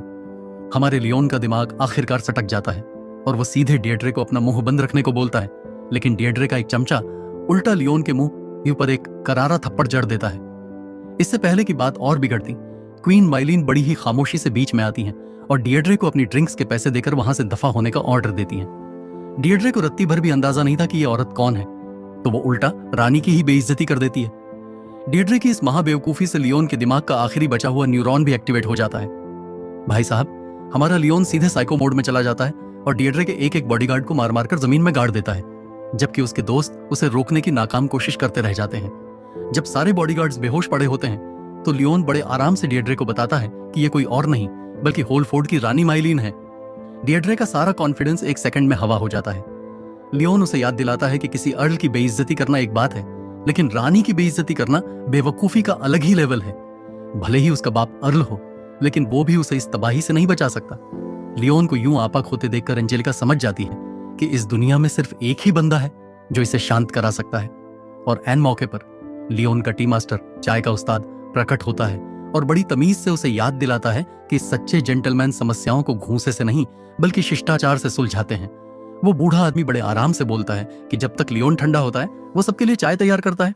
इसके बाद क्वीन माइलिन कबूल करती हैं कि वो लियोन की इस हरकत से थोड़ी दुखी हैं, तो लियोन सच्चे दिल से माफी मांगता है। रानी फिर जूलियस की हरकतों के लिए माफी मांगती हैं, लेकिन मानती हैं कि डुएल के दौरान लियोन ने जिस तरह प्रिंस और उसके दोस्तों को जलील किया था वो उन्हें कुछ खास पसंद नहीं आया था। रानी की बात सुनते हुए लियोन नोटिस किए बिना नहीं रह पाता कि 30 से ज्यादा उम्र की होने के बावजूद क्वीन माइलिन गजब की खूबसूरत थी। रानी उसे वार्न करती हैं कि उसने बहुत सारे दुश्मन बना लिए हैं, पर लियोन कहता है कि उसे ये बात पहले से पता है, क्योंकि ये उनका पहला स्कूल फेस्टिवल था। रानी लियोन से रिक्वेस्ट करती हैं कि वो उन्हें पूरे फेस्टिवल में घुमाए और कुछ अच्छी यादें बनाने में मदद करे। ये सुनते ही लियोन का दिमाग पूरी तरह काम करना बंद कर देता है और वो सीधे रानी से दिल का हाल बयां करते हुए बोलता है, मुझे आपसे प्यार हो गया है। रानी बेचारी शर्म से पूरी लाल हो जाती हैं, जबकि हमारा भाई लियोन मन ही मन फैसला कर लेता है कि बड़ी उम्र की औरतें, ओल्डर विमेन ही बेस्ट होती हैं। माइलिन शर्माते हुए उसे याद दिलाती हैं कि उनका पहले से एक पति है और वो अब उतनी जवान भी नहीं रही। इससे पहले कि लियोन अपनी ही कब्र और खोदता, प्रिंस जूलियस अचानक टपक पड़ता है और अपनी मां के साथ फ्लर्ट करते देखकर लियोन के मुंह पर एक घूंसा जड़ देता है। प्रिंस को साफ साफ लियोन का अपना सौतेला बाप बनने का आइडिया बिल्कुल पसंद नहीं आया था। जूलियस अपनी बेचारी शर्माई हुई मां को खींच कर ले जाता है, लेकिन हमारा ढीठ लियोन आखिरी सेकंड तक रानी का हाथ छोड़ने से साफ मना कर देता है। जूलियस के कैफे में पहुंचकर रानी तुरंत नोटिस करती हैं कि वहां हर तरफ व्हिस्की और शराब की बोतलें पड़ी हुई हैं। वो सीधे पूछती हैं कि यह कैफे है या कोई बार। जब जूलियस लियोन को लालची बोलता है तो रानी उल्टा अपने ही बेटे को डांट लगा देती हैं और मैरी को सामने लाने को कहती हैं। जब उन्हें पता चलता है कि जूलियस डुएल हारने के बाद किए गए वादे को भूलकर अभी भी मैरी के साथ खुलेआम घूम रहा है और नोबल की तरह ठाठ मार रहा है, तो वो उसे एक और भयंकर डांट पिला देती हैं। दूसरी तरफ लियोन मजाक मजाक में एंजेलिका से बोलता है कि काश उसकी शादी क्वीन माइलिन से हो पाती। एंजेलिका हंस पड़ती है और कहती है कि तुम इतिहास के पहले ऐसे नाइट हो जिसके अंदर अपनी ही रानी से फ्लर्ट करने की हिम्मत है। तभी क्लेरिस नाम की लड़की कैफे में घुसती है, लियोन के आगे घुटनों के बल बैठ जाती है और रोते बिलखते हुए अपने परिवार को बचाने की भीख मांगने लगती है। अगली सुबह लक्सियन बहस करता है कि उसकी मदद करने में हमारा कोई फायदा नहीं है, लेकिन लियोन किसी मदद मांगने वाले को ठुकराने से मना कर देता है, खासकर इसलिए क्योंकि ओलिविया ने ही उन्हें मिलाया था और अगर वो मना करेगा तो ओलिविया की इज्जत पर बात आएगी। कैफे में काम करते हुए लियोन नोटिस करता है कि डिएड्रे के बकवास कमेंट्स के बाद ओलिविया और एंजेलिका थोड़ी खींची खींची सी रहने लगी हैं, इसलिए वो फैसला करता है कि दोनों लड़कियां ब्रेक डिजर्व करती हैं। वो उन्हें समझाता है कि फेस्टिवल के आखिरी दिन फ्लाइंग मोटरसाइकिल रेस की वजह से भारी भीड़ उमड़ने वाली है। एंजेलिका और ओलिविया तुरंत लियोन पर सट्टा लगाने का फैसला करती हैं। उधर मैरी हिसाब लगाती है कि रेस जीतने से वो रातों रात अमीर बन सकते हैं। उसका नौकर उसे लियोन पर सट्टा लगाने की सलाह देता है, लेकिन मैरी मना कर देती है क्योंकि अपनी पुरानी जिंदगी में वो एक सट्टेबाज एक्स बॉयफ्रेंड को झेल चुकी थी और उस बुरे सपने को दोबारा नहीं दोहराना चाहती थी। लेकिन विडंबना देखिए, कुछ ही दिनों में हमारा लियोन खुद एक नंबर का महासट्टेबाज बन जाता है और खुद की जीत पर पानी की तरह पैसा बहा देता है। क्वालिफाइंग रेस के दौरान कुछ राइडर्स झिलक की मोटरसाइकिल को बार बार नुकसान पहुंचाने की कोशिश करते हैं। झिलक जैसे तैसे रेस तो जीत जाता है, लेकिन उसकी पसली टूट जाती है और वो फाइनल रेस से बाहर हो जाता है। इसके तुरंत बाद क्लेरिस सबके सामने कबूल करती है कि ये तोड़फोड़ उसी ने करवाई थी, क्योंकि झिलक उसका एक्स फियांसे था और उसने मैरी के लिए उसे छोड़ा था, तो क्लेरिस उससे बदला ले रही थी। उस लड़की से पूरी तरह जहरीली एक्स गर्लफ्रेंड वाली वाइब्स आ रही थी। ओलिविया सबको शांत कराती है, जबकि एंजेलिका क्लेरिस को समझाने की कोशिश करती है, पर वो गुस्सैल लड़की कसम खाती है कि वो झिलक की जिंदगी हराम करके ही दम लेगी। क्लेरिस को चिल्लाते देखकर लियोन को अपनी पुरानी जिंदगी की बहन की याद आ जाती है। फिर मैरी आकर लियोन को बताती है कि उसे फाइनल रेस में झिलक की जगह लेनी होगी, वरना कमेटी एंजेलिका पर ब्लेम डालेगी कि वो सही पार्टिसिपेंट्स नहीं ढूंढ पाई। लियोन को याद आता है कि वो अभी भी ड्यूक रेडग्रेव का आसानमंद है, इसलिए न चाहते हुए भी ऑफर एक्सेप्ट करने के बाद वो झिलक को ताना मारते हुए बोलता है कि मेरा शुक्रगुजार हो कि मैं तुम्हारी खाल बचा रहा हूं। लियोन जैसे ही रेस के लिए अपनी बाइक तैयार करता है, डैन नाम का एक रेसर आकर उसे धमकी देता है कि वो क्लेरिस के कहने पर उसे कुचल देगा। लियोन बस उसे गुड लक विश करता है, क्योंकि उसने खुद पर मोटा सट्टा लगाया था और हारने का उसका कोई इरादा ही नहीं था। रेस आखिरकार शुरू होती है। क्लेरिस के सपोर्टर्स और वो सारे लोग जो पहले लियोन की वजह से सट्टे में पैसे गंवा चुके थे, हर तरफ से लियोन की बाइक को टक्कर मारने लगते हैं। लेकिन लक्सियन के खतरनाक मॉडिफिकेशन की बदौलत हमारा लियोन डरने के बजाय अपनी बाइक से सीधे दूसरों को ठोकना शुरू कर देता है। दूसरी तरफ स्टैंड्स में एंजेलिका और ओलिविया रेस देख रही होती हैं। तभी डिएड्रे फिर से टपक पड़ती है और ओलिविया को परेशान करने लगती है। वो उसे कॉमनर बोलकर बेइज्जत करती है और याद दिलाती है कि एंजेलिका पहले ओलिविया जैसे लोगों से नफरत करती थी। इन कड़वे शब्दों से ओलिविया का दिल बुरी तरह टूट जाता है और वो रोते हुए वहां से भाग जाती है। एंजेलिका के बर्दाश्त की सीमा पार हो जाती है और वो डिएड्रे को ऐसा खींचकर थप्पड़ मारती है कि दोनों के बीच वहीं हाथापाई शुरू हो जाती है। इधर ट्रैक पर लियोन शांति से लक्सियन से कहता है कि वो रेडी है और अपनी बाइक का हिडन टर्बो सिस्टम एक्टिवेट कर देता है। उसकी मोटरसाइकिल किसी मिसाइल की तरह सीधे आगे सनसनाती हुई निकलती है और सारे कॉम्पिटिटर्स को पीछे छोड़ देती है। बौखलाए हुए रेसर्स उसे क्रैश करने की कोशिश करते हैं, लेकिन लियोन सबको गाजर मूली की तरह उड़ाते हुए फर्स्ट पोजीशन पर चल रहे डैन तक पहुंच जाता है। डैन अकड़ दिखाते हुए बोलता है कि सिर्फ सबसे ताकतवर रेसर ही जीतेगा। लेकिन लक्सियन के एब्सर्ड अपग्रेड्स की वजह से लियोन चुटकियों में उसे ओवरटेक करके सबसे पहले फिनिश लाइन पार कर लेता है। सारे दर्शक हक्के बक्के रह जाते हैं और मैदान में सन्नाटा छा जाता है, क्योंकि लियोन की इस जीत की वजह से एक बार फिर सट्टेबाजों के पैसों का पूरा पहाड़ डूब चुका था। लियोन सिर्फ दुश्मन ही नहीं बना रहा था, बल्कि अनजाने में अपना एक ऐसा एंटी फैन क्लब तैयार कर रहा था जो दिन रात उसकी बर्बादी की दुआएं मांगता था। चूंकि झिलक पर उसका एक एहसान बाकी था, तो लियोन ने पैसों या रुतबे के बजाय झिलक से कहा कि वो क्लेरिस से सही तरीके से माफी मांगे। झिलक ने एक लेटर के जरिए क्लेरिस से सच्चे दिल से माफी मांगी और कबूल किया कि उसे किसी और से प्यार हो गया है। क्लेरिस ने झिलक के मुंह पर ऐसा खींचकर थप्पड़ जड़ा कि उसका ऑपरेटिंग सिस्टम रीसेट हो गया और उनकी सगाई आधिकारिक रूप से खत्म हो गई। इसके बाद क्लेरिस और डैन ने लियोन का शुक्रिया अदा किया। क्लेरिस ने माना कि लियोन भले ही कितना भी ताना मारता हो, लेकिन अंदर से काफी भले दिल का बंदा है। फिर उसने लियोन को याद दिलाया कि उधर एंजेलिका और डिएड्रे के बीच ऐसे कुश्ती चल रही है जैसे चैंपियनशिप बेल्ट दांव पर लगी हो।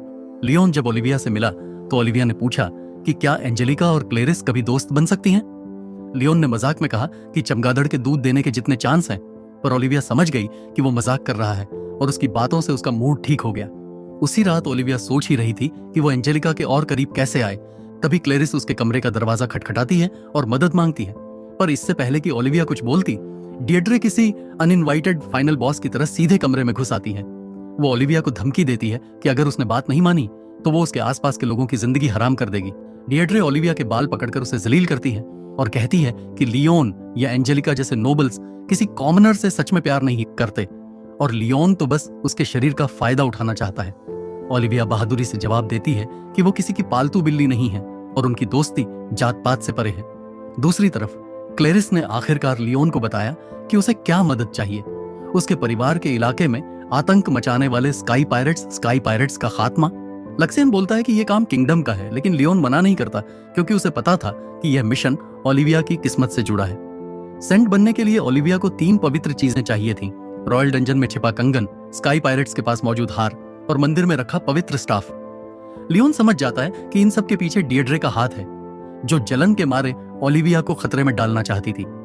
लक्सियन मजाक है कि ओलिविया को बार बार बचाकर लियोन उसका मेन हीरो बनता जा रहा है, पर लियोन ढीठ बनकर खुद को बस एक बैकग्राउंड कैरेक्टर ही बताता है।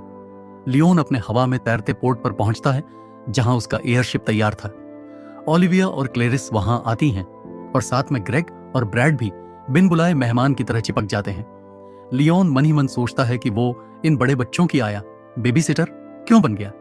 उधर एकेडमी में एंजेलिका जब ओलिविया के कमरे में जाती है तो देखती है कि पूरा कमरा अस्त व्यस्त पड़ा है। डिएड्रे सीना ठोक कर बताती है कि उसने ओलिविया को लियोन के साथ पायरेट्स के हाथों मरवाने भेजा है।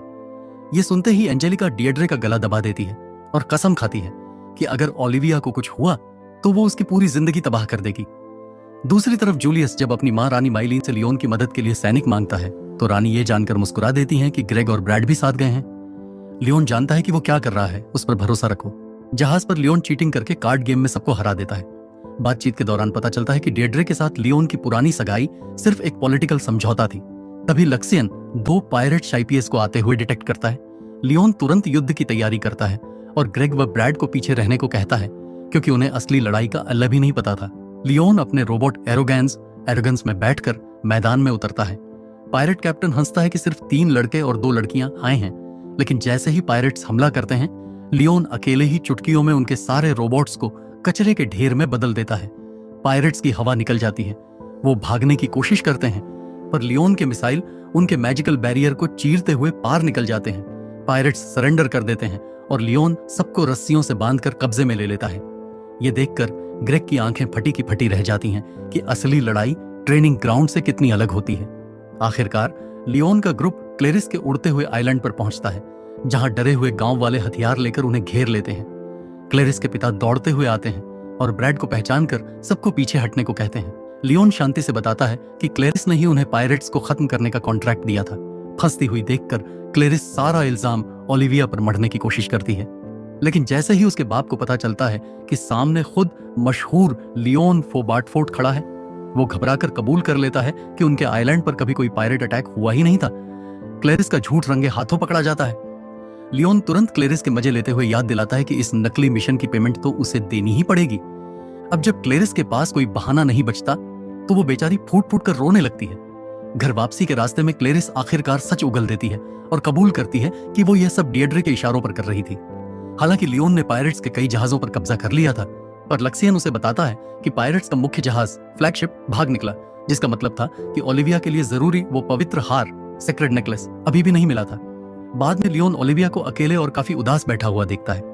जब वो उसे सांत्वना देने जाता है तो ओलिविया पीछे हट जाती है और धीमे से पूछती है कि लियोन हमेशा उसके प्रति इतना दयालु क्यों रहता है। डिएड्रे के लगातार तानों और भड़काने की वजह से ओलिविया यह सोचने लगी थी कि सब लोग उसे सिर्फ एक बेचारी कॉमनर की तरह देखते हैं। उसने रोते हुए लियोन से यहां तक पूछ लिया कि क्या वो भी सिर्फ उसके शरीर का फायदा उठाना चाहता है। लियोन तुरंत इस बात से इनकार करता है, पर ओलिविया फूट फूट कर रोने लगती है। उसे लगता था कि उसमें ऐसा कुछ भी नहीं है जिससे कोई उससे सच्चा प्यार करे। लियोन को एहसास होता है कि उसने ओलिविया की मदद सिर्फ इसलिए की थी क्योंकि वो गेम की हीरोइन और भविष्य की सेंट थी। उसने कभी इस बात पर ध्यान ही नहीं दिया कि वो बेचारी अंदर से कितनी अकेली महसूस कर रही थी। ओलिविया रोते हुए मानती है कि वो तो बस लियोन और एंजेलिका की सच्ची दोस्त बनना चाहती थी, कोई पालतू बिल्ली या तरस खाने वाली चीज नहीं। ओलिविया की बातें लियोन का दिल छलनी कर देती हैं। लक्सियन बताता है कि डिएड्रे के लगातार टॉर्चर ने ओलिविया को इस मोड़ पर ला खड़ा किया है। लियोन दुख से कबूल करता है कि वो खुद भी ओलिविया के साथ एक रोबोट की तरह ही रूखा व्यवहार कर रहा था। गुस्से और निराशा में लियोन लक्सियन को ही एक घूंसा जड़ देता है। लक्सियन उठकर बड़े आराम से कहता है कि चलो कम से कम लियोन का गुस्सा थोड़ा बाहर तो निकला। इसके बाद ब्रैड लियोन को लकड़ी की तलवारों से प्रैक्टिस मैच के लिए चैलेंज करता है। ब्रैड मानता है कि वो जूलियस की पुरानी गैंग का सबसे कमजोर मेंबर है, इसलिए वो लियोन को हराना चाहता है। हालांकि अपनी बेवकूफी में वो यह भी डींगे हाँकता है कि वो सबसे हैंडसम है और एक दिन मैरी का दिल जीत कर रहेगा। लियोन तुरंत उसकी हवा निकालते हुए बोलता है कि मैरी अंदर और बाहर दोनों से बदसूरत है, जिसके बाद प्रैक्टिस मैच सीधे पर्सनल बहस में बदल जाता है। मैच में लियोन चुटकियों में ब्रैड को धूल चटा देता है। दूसरी तरफ मैरी और उसका नौकर डंजन में खजाने की तलाश करते हुए एक खतरनाक मॉन्स्टर से जान बचाकर भाग रहे होते हैं। वहीं जूलियस और झिलक महल से भेष बदलकर भागने का महाबेवकूफाना प्लान बनाते हैं। वो रानी माइलिन से मास्क और केप खरीदने के लिए पैसे मांगते हैं, पर उनका बटलर बिना एक सेकंड गनवाए उनके इस आइडिया को खारिज कर देता है और दोनों महान ज्ञानी मुंह लटकाकर रह जाते हैं। अगली सुबह जब सब नाश्ता कर रहे होते हैं, लक्सियन को पायरेट्स के एक और हमले का पता चलता है। ब्रैड और ग्रेग लियोन से भीख मांगते हैं कि इस बार उन्हें भी लड़ने दिया जाए।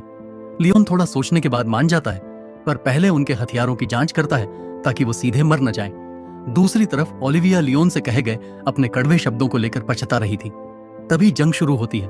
ओलिविया देखती है कि लियोन के जहाज पर मैजिकल बैरियर लगा है और दुश्मन के जहाज एक एक करके आसमान से गिर रहे हैं। अचानक लियोन के रोबोट को एक भारी झटका लगता है, जिससे ओलिविया घबरा जाती है। वो सुरक्षा रोबोट्स को नजरअंदाज करके सीधे डेक पर भागती है, जहां पायरेट्स का एक विशाल रोबोट उसे किडनैप करने की कोशिश कर रहा होता है। ब्रैड बीच में आकर उससे भिड़ जाता है, पर रोबोट बहुत भारी पड़ता है। लक्सियन तुरंत लियोन को खबर देता है कि पायरेट लीडर ओलिविया और ब्रैड तक पहुंच गया है। लियोन फुल स्पीड में वहां पहुंचता है और देखता है कि ब्रैड और ग्रेग ओलिविया को बचाने के लिए एडी छोटी का जोर लगा रहे हैं। एक पल के लिए लियोन खुद को याद दिलाता है कि वो तो बस एक बैकग्राउंड कैरेक्टर है जिसे हीरोइन की स्टोरी में दखल नहीं देना चाहिए, पर तभी उसका कॉमन सेंस वापस आता है और वो सीधे जंग में कूद पड़ता है। लियोन भयंकर हमला करके पायरेट के उस विशाल रोबोट के परखच्चे उड़ा देता है। फिर वो सीधे पायरेट कैप्टन का सामना करता है, जो लियोन से सरेंडर की मांग कर रहा होता है। लियोन उसके मुंह पर हंसता है और उसकी औकात याद दिलाता है। तभी लियोन की नजर पायरेट कैप्टन के गले में मौजूद उसी पवित्र हार सीक्रेट नेकलेस पर पड़ती है, जिसे वो कब से ढूंढ रहा था। लियोन बिना झिझके हार छीन लेता है और जब कैप्टन गिड़गिड़ाता है तो लियोन उसे एक करारा घूंसा झड़कर कहता है कि और मार खानी हो तो दोबारा आ जाना। बाकी पायरेट्स तुरंत सरेंडर कर देते हैं। जब ओलिविया ब्रैड के जख्मों का इलाज कर रही होती है तो लियोन मजाक में कहता है कि ब्रैड और ओलिविया एकदम परफेक्ट कपल लग रहे हैं, बिल्कुल वैसे ही जैसे ओरिजिनल गेम की कहानी में होना चाहिए था। जैसे ही ब्रैड को इलाज के लिए अंदर ले जाया जाता है, लियोन गिल्ट के मारे ओलिविया से इतनी औपचारिकता से बात करता है कि बेचारी ओलिविया को लगता है कि वो उसे अजनबी समझ रहा है और वो फूट फूट कर रो पड़ती है। इसके बाद लियोन पायरेट्स से मिले खजाने की जांच करता है, जहां लक्सियन उसे डिएड्रे के परिवार और स्काई पायरेट्स के बीच हुई डील के साइन किए हुए कागजात दिखाता है। जब लक्सियन मजाक में कहता है कि वो लियोन के लिए पूरी दुनिया तबाह करके नई दुनिया बना सकता है, तो लियोन बेशर्मी से बोलता है कि उसकी ड्रीम वर्ल्ड में तो बीस्ट गर्ल्स के साथ एक विशाल हरम होना चाहिए। लक्सियन राहत की सांस लेता है कि लियोन वापस अपना नॉर्मल बेवकूफ बन गया है। हालांकि लक्सियन याद दिलाता है कि ओलिविया मानसिक रूप से टूट चुकी है, पर लियोन फिर भी जिद पकड़ लेता है कि वो सिर्फ एक बैकग्राउंड कैरेक्टर बनकर ही रहेगा। तभी एंजेलिका की लाल एयरशिप मदद के लिए पहुंचती है और लियोन पूरी जंग का क्रेडिट खुद लेने के बजाय ग्रेग और ब्रैड के माथे मढ़ देता है, जिससे उन दोनों बेवकूफों को बहादुरी का सरकारी इनाम मिल जाता है। डिएड्रे को उसकी साजिशों के लिए गिरफ्तार कर लिया जाता है, पर एंजेलिका लियोन से भड़क जाती है क्योंकि उसने ओलिविया को रुलाया था। लियोन खुद को समझाता है कि रईस लड़कियां नखरीली होती हैं, इसलिए दोनों से दूर रहना ही बेहतर है, पर असल में तीनों ही इस दूरी से दुखी रहते हैं। उधर ग्रेग और ब्रैड रानी माइलिन से लियोन की ऐसी तारीफें करते हैं कि अगले ही दिन लियोन को धक्का लगता है और उसका प्रमोशन सीधे रैंक 5 पर हो जाता है। इतना ही नहीं, क्लेरिस के पिता उसे एक नई फ्लाइंग मोटरसाइकिल गिफ्ट करते हैं और आगे और बड़े प्रमोशन का वादा करते हैं। लियोन का दिमाग घूम जाता है कि वो जितना छिपना चाहता है, किस्मत उसे उतना ही फेमस बना रही है। हालांकि एडवांस्ड बाइक देखकर वो और लक्सियन काफी खुश भी होते हैं। एकेडमी में दोस्त लियोन को आने वाले फ्लोटिंग आइलैंड ट्रिप पर ओलिविया और एंजेलिका से पैचअप करने की सलाह देते हैं। ट्रिप के दौरान आलीशान एयरशिप पर क्रिस बिना मेहनत के सारी लड़कियों का अटेंशन लूटता है, जिससे लियोन जलता रहता है। इसी बीच 2 संदिग्ध लड़कियां खिड़की से एक बम जैसा डिवाइस बाहर फेंकती हैं, जो इशारा था कि पीछे कोई साजिश पक रही है। आइलैंड पर पहुंचकर ओलिविया, एंजेलिका और लियोन एक मशहूर मंदिर में मिलते हैं, जहां सच्चा जीवन साथी मांगने के लिए लियोन नोटों की गड्डी निकालकर पैसों की बारिश करने लगता है और भगवान से एक प्यारी बीवी की भीख मांगता है। एंजेलिका तुरंत उसकी गर्दन पकड़कर खींचती है कि मंदिर में पैसे लहराना बदतमीजी है। वहां की मिको उन्हें मैजिकल ताबीज देती है और रहस्यमयी तरीके से मुस्कुराकर कहती है कि वो जानती है कि लियोन यहां अपनी टूटी हुई दोस्ती सुधारने आया था। वापसी के सफर में लक्सियन लियोन को मैरी और महल के नीचे छिपे आखिरी पवित्र सामान को लेकर सावधान करता है। तभी क्रिस लियोन को तलवारबाजी के डुएल का चैलेंज देता है, पर लियोन सीधे मना कर देता है कि क्रिस उससे बेहतर है। अचानक पूरे एयरशिप में खतरे के सायरन बज उठते हैं और आसमान में प्रिंसिपैलिटी के निशान वाले दर्जनों उड़ते हुए मॉन्स्टर्स आ जाते हैं। लियोन का चेहरा पीला पड़ जाता है क्योंकि ये दुश्मन तो गेम के फाइनल चैप्टर में आने चाहिए थे। तभी एक विशाल वॉरशिप पर खड़ी प्रिंसेस हर्ट्रूड होलफोर्ड किंगडम के खिलाफ जंग का ऐलान कर देती है। अर्ल गैरेट एयरशिप पर हमला करके बड़े नोबल्स को बंधक बनाने लगता है, तो सबकी जान बचाने के लिए एंजेलिका खुद को दुश्मनों के हवाले कर देती है। जब लियोन बीच में आने की कोशिश करता है तो उसके अपने ही कायर क्लासमेट्स गैरेट के डर से लियोन को पकड़कर पीटने लगते हैं। एंजेलिका को दुश्मन ले जाते हैं और लियोन को जेल में बंद कर दिया जाता है, जहां बाहर बैठी ओलिविया रो रो कर खुद को कोस रही होती है और जेल के अंदर बैठा लियोन चुपचाप उसके साफ दिल की इज्जत करता है। क्रिस तुरंत वहां पहुंचता है और लियोन से मिलकर एंजेलिका को बचाने का सुझाव देता है, लेकिन लियोन ठंडे दिमाग से सबको याद दिलाता है कि इन्हीं कायर क्लासमेट्स ने कुछ ही देर पहले उसे अकेला छोड़कर पीटा था। लियोन सीधे मुंह बोल देता है कि ये सब मर भी जाएं तो उसे कोई फर्क नहीं पड़ता, लेकिन जैसे ही क्रिस वहां से जाने लगता है, लियोन ठंडी आह भरता है और अपना इरादा बदल लेता है। वो मदद करने के लिए तैयार हो जाता है, पर शर्त रखता है कि सबको उसकी बात माननी होगी। क्रिस बाकी छात्रों को मनाने की कोशिश करता है, पर कोई उसकी नहीं सुनता। तंग आकर लियोन खुद आगे आता है और अपने नोबल ओहदे का इस्तेमाल करके सबको लड़ने का ऑर्डर देता है। जब फिर भी कुछ छात्र हिचकिचाते हैं तो लियोन उनके आत्मसम्मान पर सीधा हमला बोलते हुए उन्हें नकली नोबल बुलाता है, जो अपने खानदान के नाम के लायक भी नहीं है, क्योंकि सच्चे नोबल बहानों के पीछे छिपने की जगह अपने किंगडम की रक्षा करते हैं। इस पर डिएड्रे रोजब्लेड अकड़ दिखाते हुए अपने परिवार के रुतबे की दुहाई देती है, लेकिन लियोन पूरे दरबार के सामने उसे और उसके खानदान को बिना रीढ़ की हड्डी वाला कायर बुलाकर जलील कर देता है, जिन्होंने अपने देश के लिए फूटी कौड़ी का योगदान नहीं दिया। लियोन की इस झाड़ से छात्रों के अंदर की सोई हुई आग जाग उठती है और वो सब लड़ने के लिए खड़े हो जाते हैं। विडंबना तो देखिए, लियोन को यूं रौब जमाते देखकर डिएड्रे उल्टी उसी के प्यार में पागल हो जाती है। जाहिर है कि मर्दों को लेकर उसकी पसंद भी उसकी पर्सनालिटी की तरह पूरी तरह से खराब थी। इसके तुरंत बाद क्रिस खबर देता है कि एंजेलिका के दोनों धोखेबाज नौकरों को पकड़कर जेल में बंद कर दिया गया है। फिर ओलिविया लियोन के आगे हाथ जोड़कर एंजेलिका को बचाने की भीख मांगती है। बिना एक पल गंवाए लियोन अपनी फ्लाइंग मोटरसाइकिल पर सवार होकर जंग के मैदान में कूद पड़ता है और मॉन्स्टर्स के झुंड को काटते हुए आगे बढ़ता है। लक्सियन की मदद से लियोन को समझ आ जाता है कि मॉन्स्टर्स की असली ताकत वो जादुई बांसुरी मैजिकल फ्लूट है, जिसे नष्ट करना उनका सबसे पहला टारगेट था। लियोन को आसमान में जंग लड़ते देखकर क्रिस मन ही मन उसकी बहादुरी का कायल हो जाता है और कसम खाता है कि वो भी एक दिन लियोन जितना निडर बनेगा। दूसरी तरफ अनगिनत हमलों के बावजूद लियोन के जहाज को अपने वॉरशिप की तरफ बढ़ते देखकर प्रिंसेस हर्ट्रूड हैरान रह जाती है। एंजेलिका तुरंत पहचान लेती है कि वो सिर्फ इरा हीरो कोई और नहीं बल्कि लियोन ही है, और वो मन ही मन दुआ करती है कि काश वो बेवकूफ यहाँ आने के बजाय भाग गया होता। प्रिंसेस हर्ट्रूड फिर से जादुई बांसुरी बजाती है, जिससे सारे मॉन्स्टर्स पहले से भी कई गुना ज्यादा ताकतवर हो जाते हैं। वो अकड़कर कहती है कि अब विरोध करने से सिर्फ लाशें ही गिरेंगी, लेकिन एंजेलिका पूरे भरोसे के साथ मुस्कुराती है, क्योंकि वो जानती थी कि उसके दोस्त इतनी आसानी से हार नहीं मानेंगे, खासकर तब जब लियोन उनका लीडर हो। छात्र अपनी पूरी जान लगाकर लड़ते हैं और लियोन भी यह देखकर हैरान रह जाता है कि लड़कों का नोबल खून आखिरकार खौल उठा था, क्योंकि कोई भी बंदा लड़कियों के सामने कायर नहीं दिखना चाहता था। तभी एक भयंकर धमाके से पूरा जहाज हिल उठता है और दुश्मन की तोपें एक और भयंकर हमले की तैयारी करने लगती हैं। अनगिनत हमलों को अपनी तरफ आते देख ओलिविया घबराकर अपने लॉकेट को पकड़ लेती है और मानती है कि वो सबको ऐसे मरने नहीं देगी। ठीक उसी मौके पर ओलिविया की छिपी हुई सेंट पावर्स आखिरकार जाग जाती हैं। जहाज के चारों तरफ एक विशाल मैजिकल बैरियर बन जाता है और आसमान से कड़कती हुई बिजलियां गिरकर पल भर में अनगिनत मॉन्स्टर्स का नामो निशान मिटा देती हैं। लक्सियन बताता है कि लियोन की वजह से ही ओलिविया बिना किसी परेशानी के पढ़ाई कर पाई और ओरिजिनल कहानी से काफी पहले अपनी असली ताकतों को अनलॉक कर सकी। रास्ता साफ होते ही लियोन अपनी फुल स्पीड पकड़ता है और अपने रोबोट एरोगेंस को सीधे उस विशाल मॉन्स्टर के मुंह के अंदर घुसा देता है। अनगिनत लेजर हमलों को छकाते हुए वो मॉन्स्टर के शरीर को फाड़कर सीधे दुश्मन के जहाज पर लैंड करता है। पलक झपकते ही लियोन फर्श को विस्फोट से उड़ाते हुए अंदर घुसता है और रबर की गोलियां बरसाकर बिना किसी की जान लिए सारे सैनिकों को बेहोश कर देता है। वो बड़े आराम से प्रिंसेस हर्ट्रूड को बताता है कि वो उसे और उस जादुई बांसुरी को लेने आया है और फिर राजकुमारी को बंधक बनाकर अपने साथ उठाकर ले जाता है। एंजेलिका लियोन को यूं मजे मजे में दुश्मन की राजकुमारी का अपहरण करते देखकर सोचती है कि क्या यह बंदा मजे के लिए नामुमकिन काम करने के रिकॉर्ड बना रहा है। वापस मेन जहाज पर सबको खबर मिलती है कि गैरेट ने पूरे जोर शोर से तोपखाने से हमला करने का ऑर्डर दे दिया है।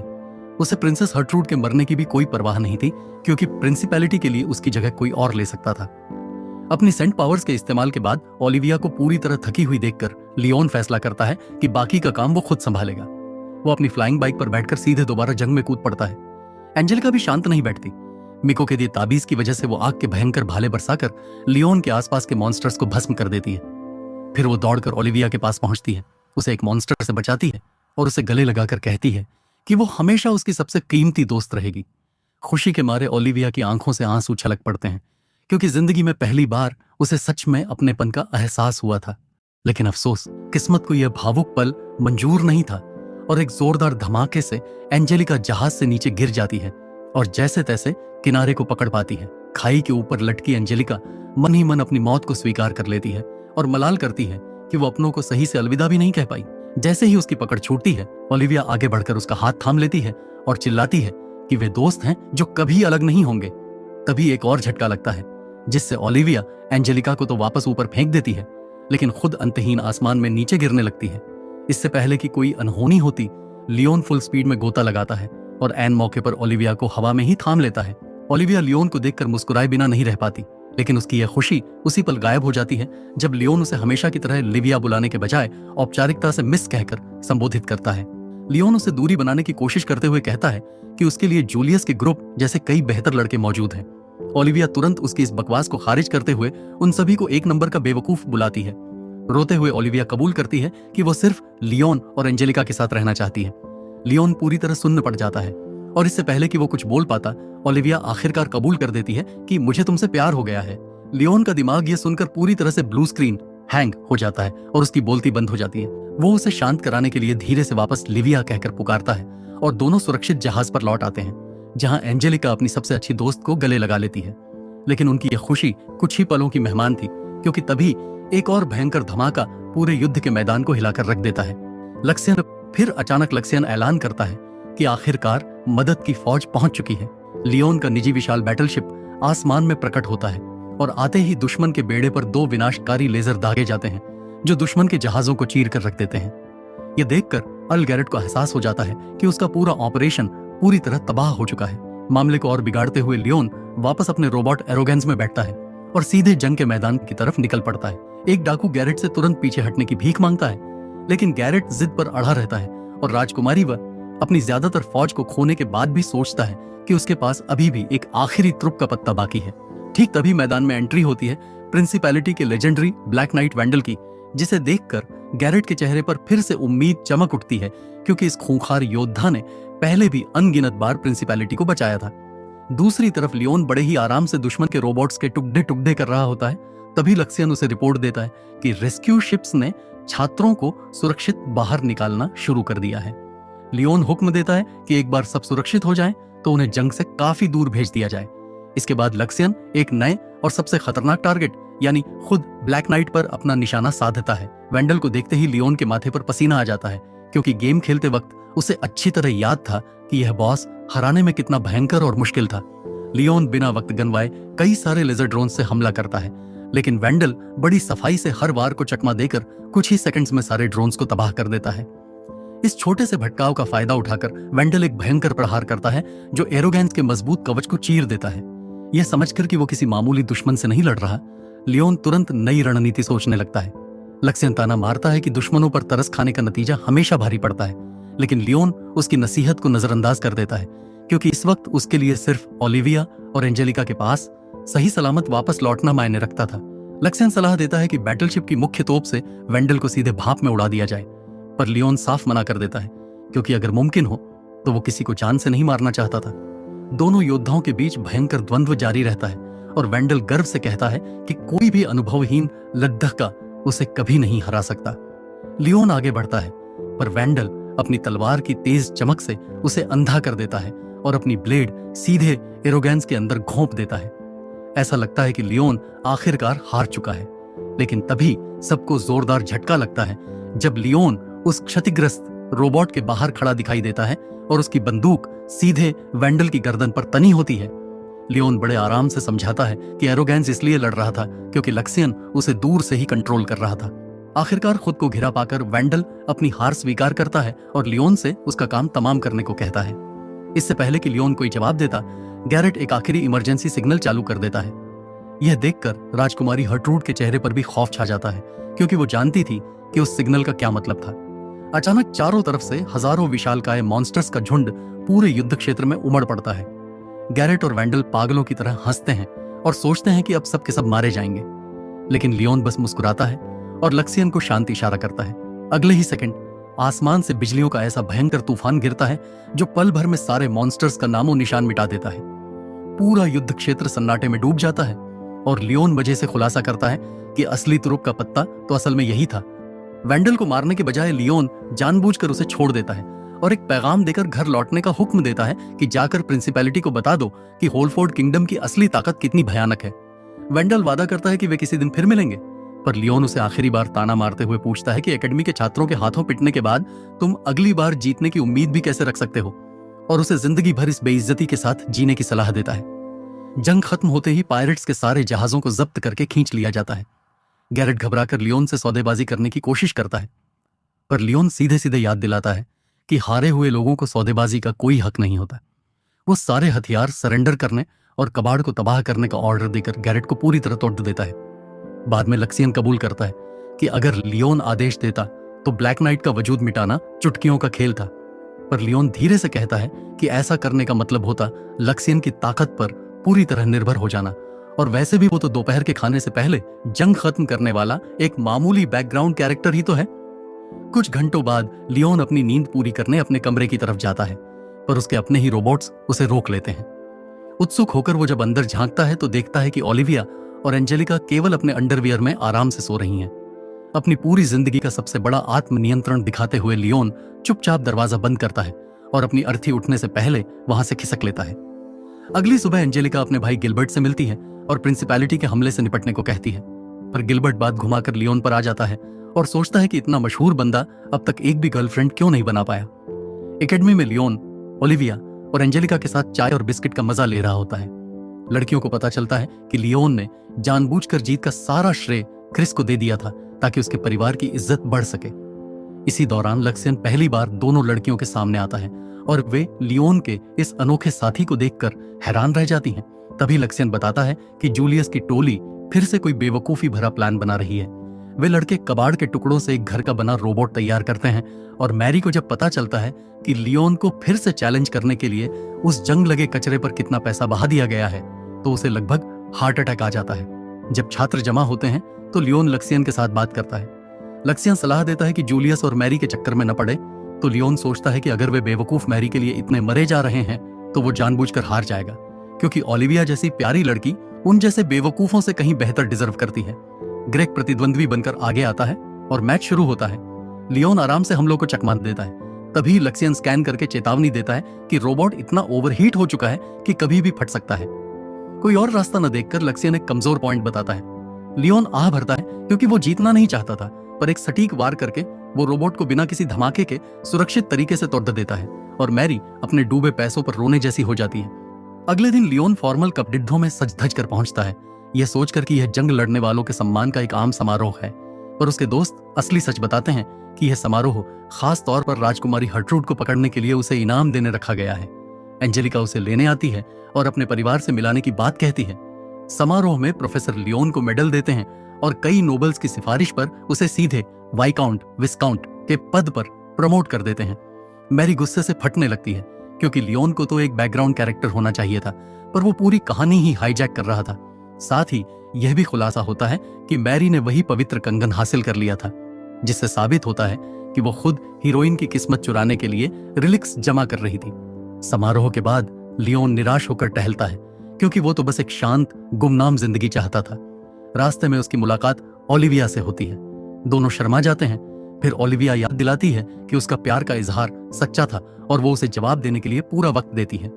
ओलिविया के जाने के बाद लियोन खुद से कबूल करता है कि भले ही वो खुद को बैकग्राउंड कैरेक्टर कहता रहा हो, पर सच तो यह है कि वो ओलिविया और एंजेलिका दोनों के साथ रहना चाहता है।